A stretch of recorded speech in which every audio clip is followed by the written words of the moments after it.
તો મિત્રો આજે આપણે રમવાના છીએ બસ સિમ્યુલેટર ઇન્ડોનેશિયા. તો એમાં આપણે બસમાં લાઇબ્રેરી લગાડી છે શક્તિધામ. તો આગળ બસ બતાડવું જોઈએ આપણે રસ્તો 1 નંબર છે. તો મિત્રો જોવો તમે કેવી લગાડી છે મેં.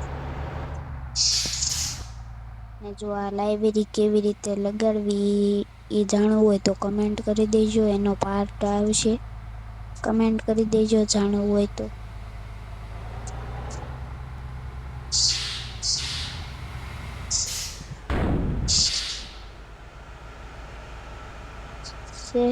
એવું લાગે છે કમેન્ટ કરજો.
તો અહીંયા વિડીયોનું એન્ડ કરવી.